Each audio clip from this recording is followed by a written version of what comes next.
La troisième édition d'Impact Day réunit à Bamako entrepreneurs, innovateurs et partenaires autour de la promotion des initiatives à fort impact et du renforcement de l'écosystème entrepreneurial. La cérémonie de lancement a eu lieu aujourd'hui. Dans le cadre de la Semaine de la Justice, le ministre de la Justice s'est rendu au centre INDA dédié à l'accueil et à l'accompagnement des victimes de la traite des êtres humains. Et nous retrouverons Mohamed Kenouvi en fin de journal pour la chronique sport du vendredi. Mesdames et messieurs, bonsoir. Bienvenue dans le 1945. L'entrepreneuriat et l'innovation étaient au cœur de la troisième édition d'Impact Day, organisée par Impact Hub Bamako à l'occasion de ses 10 ans d'engagement au service des entrepreneurs maliens.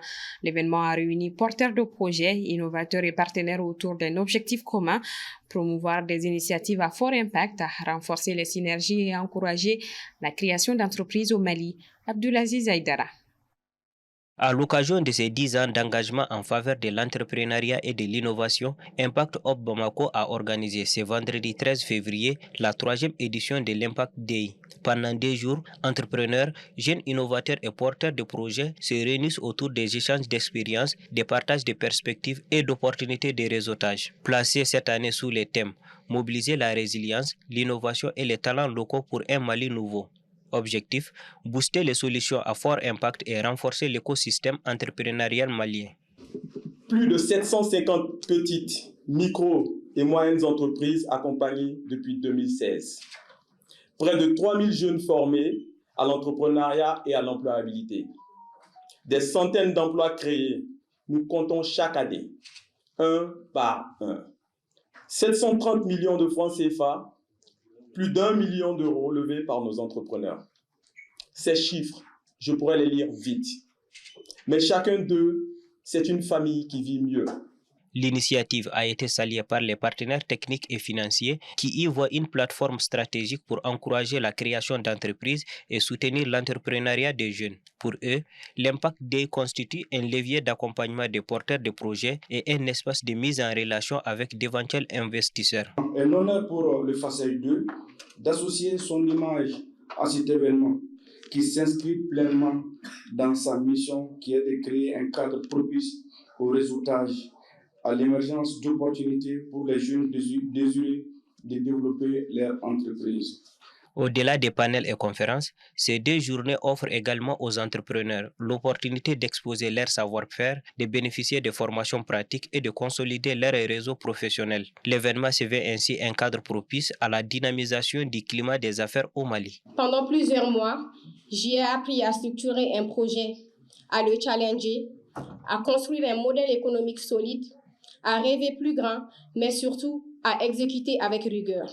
Donc dans ces 2 jours, nos attentes sont nombreuses. Nous sommes là pour l'acquisition des connaissances dans le domaine de l'entrepreneuriat et également de promouvoir, de présenter nos produits. À travers cette troisième édition, Impact Hub Bamako confirme son ambition de bâtir un espace dédié à l'impact social et économique où les acteurs du monde entrepreneurial se rencontrent pour partager, apprendre, collaborer et inspirer. Le gouvernement de Abdoulaye Maïga, mis en place en novembre 2024, a connu un léger remaniement ce jeudi 12 février. 3 ministres influents ont été promus ministres d'État et 4 départements ont changé de titulaire. Les détails avec Ibrahim Babi. En place depuis le 21 novembre 2024, le gouvernement de Abdoulaye Maïga a été légèrement remanié ce jeudi 12 février par un décret présidentiel numéro 2026-062 PTRM. 3 personnalités clés ont été promues ministres d'État, à savoir le général de corps d'armée Sadio Kamara, ministre de la Défense et des Anciens Combattants, le général de corps d'armée Ismaël Ouagé, ministre de la Réconciliation nationale, de la Paix et de la Cohésion nationale, ainsi que Alousséni Sanou, ministre de l'Économie et des Finances. Cette promotion reflète la confiance renouvelée du chef de l'État et souligne l'importance stratégique de ces ministères dans la gestion du pays. L'autre changement significatif porte sur l'arrivée de 4 nouveaux visages.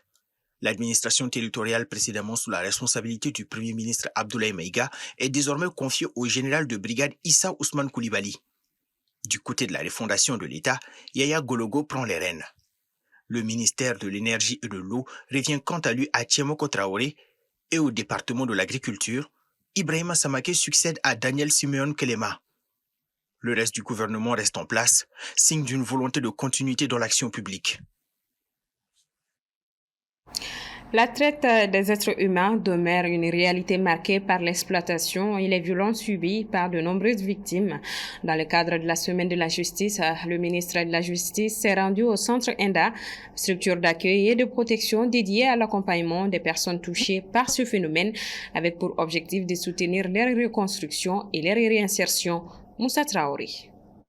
Le Centre ENDA ouvre ses portes à des victimes de la traite des êtres humains. Des enfants et de jeunes adultes retirés de situations d'exploitation marquées par la violence et en quête de protection et de reconstruction. Lors de sa visite ce jeudi 12 février, qui entre dans le cadre de la Semaine de la Justice, le ministre de la Justice a rappelé la gravité du phénomène. Selon lui, la traite peut conduire à des formes extrêmes d'exploitation, allant parfois jusqu'au trafic d'organes.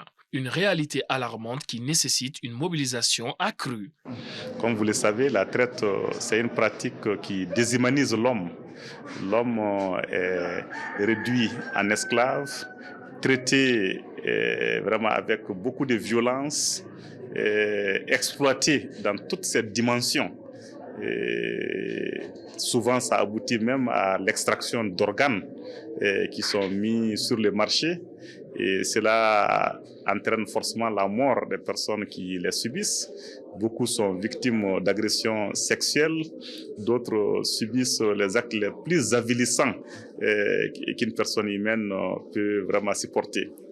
Donc, ce qui fait que assister ces victimes, c'est vraiment un acte d'humanisme de haute portée et que nous devons tous poser au quotidien. Au-delà de l'urgence judiciaire, le Centre ENDA joue un rôle essentiel dans la prise en charge des victimes. Hébergement, accompagnement psychologique, suivi social, l'objectif est d'assurer la protection et la reconstruction. Un travail quotidien que les responsables présentent comme un engagement en faveur de la dignité humaine. Nous avons toujours travaillé, joué notre partition en termes du travail social, en termes de travail d'insertion socio-professionnelle, en travail de l'ingénierie sociale pour les victimes et pour leurs familles.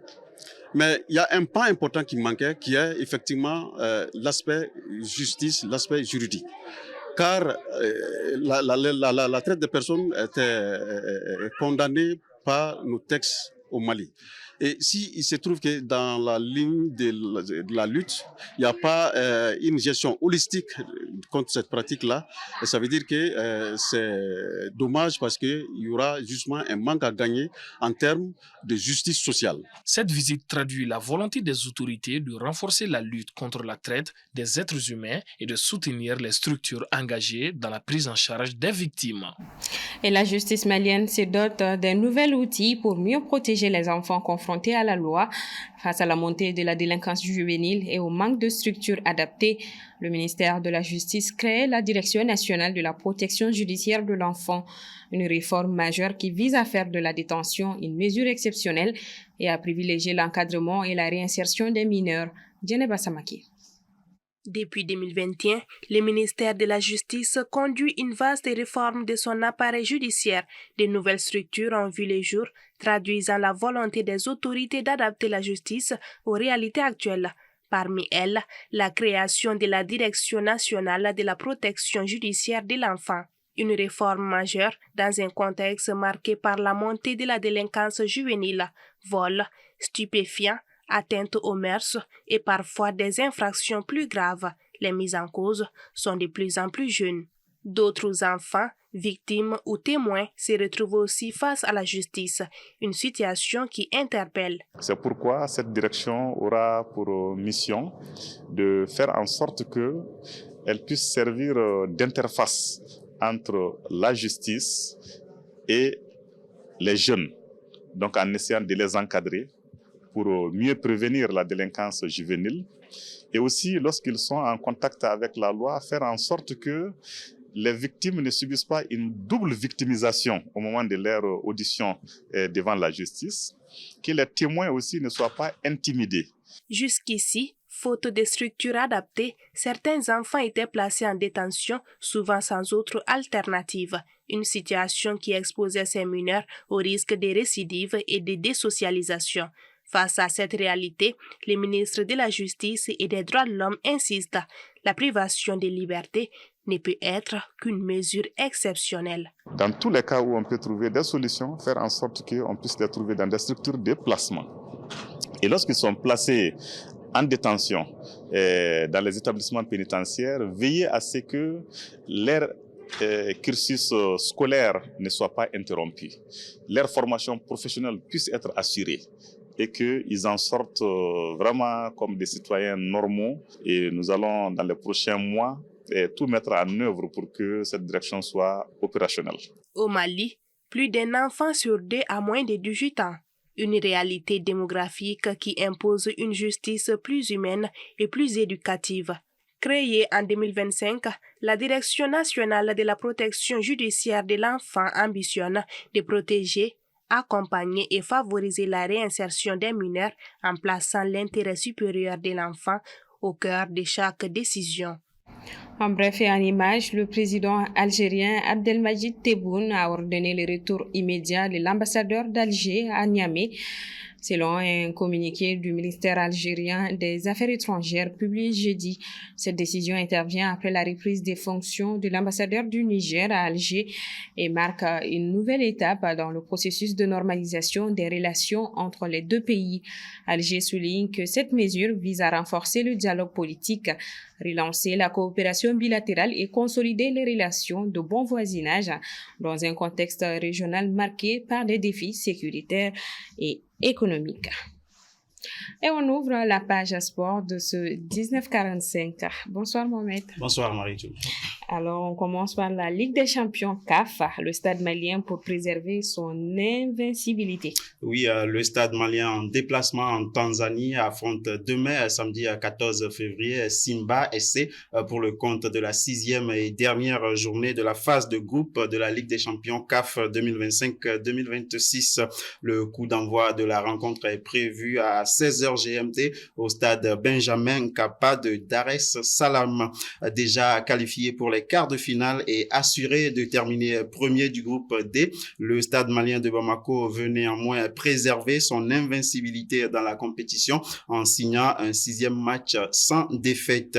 L'autre enjeu pour les Blancs de la capitale est de remporter leur première victoire à l'extérieur après les matchs nuls en Tunisie face à l'Espérance de Tunis et en Angola contre Petro Luanda et de terminer cette phase de groupe sur un succès avant les quarts de finale dont le tirage au sort est prévu mardi prochain. Et pour la Coupe CAF, le Djoliba AC en quête d'une première victoire. Oui, pour la 6e et dernière journée de la phase de groupe de la Coupe CAF, le Djoliba AC reçoit ce dimanche le FC San Pedro de la Côte d'Ivoire à partir de 16h au stade du 26 mars de Bamako.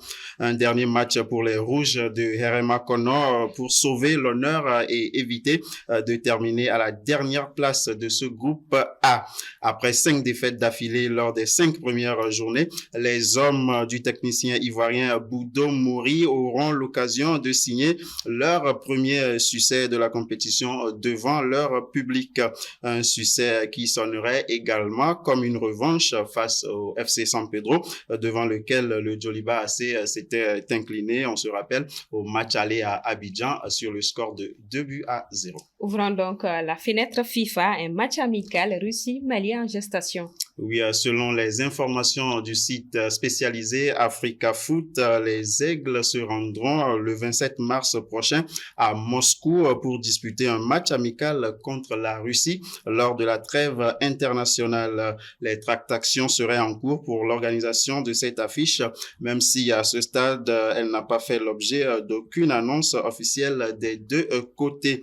Si le match se confirme, il sera donc une première entre la Russie et le Mali. Les deux équipes ne se sont jamais affrontées ni en compétition officielle ni en match amical. JO d'hiver 2026 pour terminer donc, Johannes Claebo égale le record de médaille d'or. En s'adjugeant une troisième médaille d'or dans le 10 km individuel libre en ski de fond ce vendredi au JO de Milan-Cortina, le fondeur norvégien Johannes Claebo a égalé le record de 8 médailles d'or aux Jeux olympiques d'hiver, tous sports confondus. L'insatiable norvégien rejoint ainsi au sommet 3 autres de ses compatriotes, les ex-fondeurs Marit Jorgen, Johan Daeli et l'ancienne biathlète Ole Einer Jeanne Dalen. À 29 ans, il lui reste encore 3 courses au programme, dont 2 par équipe pour tenter de battre définitivement ce record. Par ailleurs, Johannes Claebo peut rêver de rééditer la razzia inédite qu'il avait réalisée lors des mondiaux en 2025 à domicile en remportant les 6 courses au programme et surtout battre le record de médailles d'or remporté lors d'une même édition des JO d'hiver jusque-là détenu par le patineur américain Eric Hayden avec 5 titres au total. Merci beaucoup, Mohamed Kenoubi. Je vous en prie, Marie. Bon week-end à vous et on se dit à vendredi prochain. Inch'Allah, merci. Voilà, c'est ce qui referme ce 1945. Merci à vous de l'avoir suivi. Bon week-end et à très bientôt.